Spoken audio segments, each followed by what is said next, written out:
8천이 들어가서 그날 1,000만 원을 번 거야. 와. 대박이지. 근데 그 내가 안 팔았어. 그 다음날 마이너스가 됐죠. 아무튼 주식이 오면 여러분 변동성이 되게 크잖아. 지금 아무튼 내가 마이너스다 지금.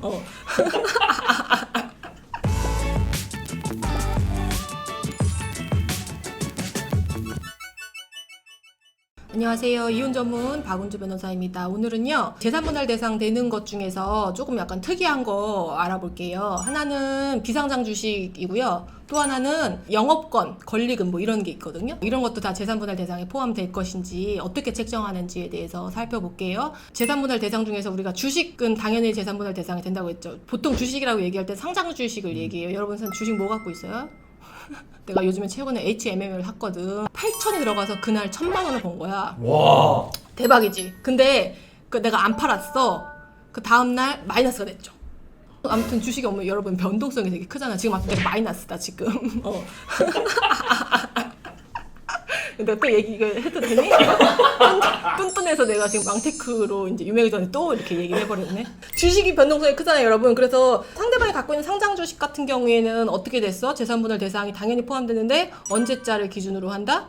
뭐 이혼소송 제기 시점이 아니고 이혼소송 막 끝날 때 마지막 재판일이 있거든요. 선고 직전에 열리는 변론, 종결, 뭐 최종이야? 무슨 변론? 또 몰라.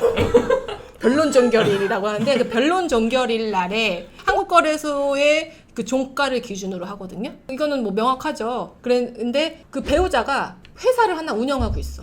회사의 대표이사지. 그러면은 그 주식회사의 재산은요, 재산분할 대상에 포함이 될까요? 될 것 같잖아, 그치? 안 돼요.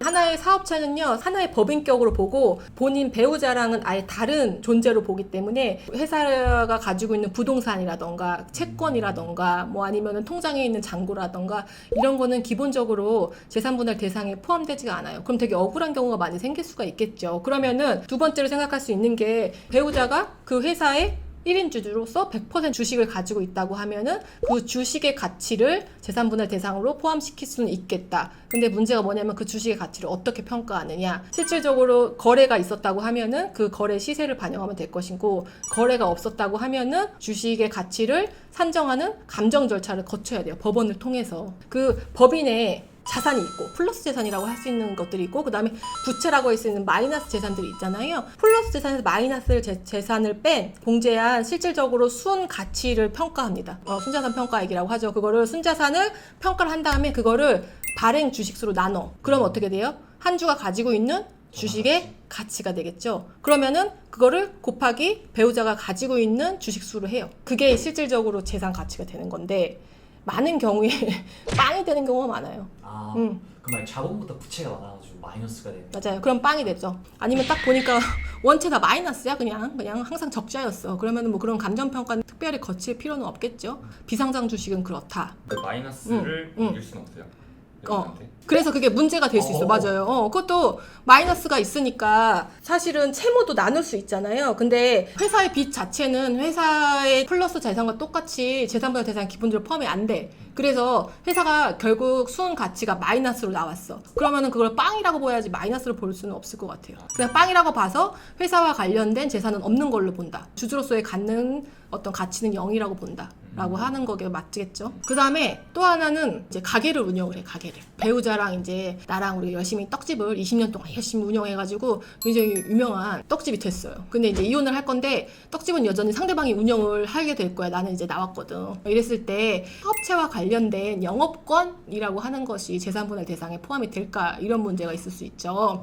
사실 최근까지는 실무에서 그게 크게 어떤 문제가 되지 않았던 게, 그 영업권이라는 자체가 굉장히 피상적이고 추상적인 개념이고 그걸 어떤 식으로 계산을 할지. 비상장 주식은 그래도 어느 정도의 계산법이 있지만 이거는 계산법이라는 게 없어요. 그렇기 때문에 사실 그걸 회피했다고. 보통 이혼 소송에서는 영업권은 권리금이라고 인식을 많이 하고 있거든요. 권리금이라는 게 가게를 얻는데 권리금을 주고 인수를 하잖아요. 그럼 그 권리금을 말하는 거예요? 하면 또 아니에요. 이혼 소송에서 얘기하는 권리금이라는 거는 동종업계에 비해서 높은 매출을 형성할 수 있었던 전반적인 거래처, 그 지형적인 이점, 연태까지 쌓아왔던 노하우, 이런 걸 총체적으로 다 얘기하는 건데, 그거 어떻게 해요? 못하니까 연태까지 사실은 반영이 잘 안 됐던 부분인데, 사실상 그것들이 굉장히 크게 문제가 되는 경우가 있어. 내가 말했던 좀 유명한 떡집 20년 동안 영업처가 막 쌓여가지고 내가 그냥 가만히 앉아있어도 스스로 굴러가는 가게들이 있잖아요.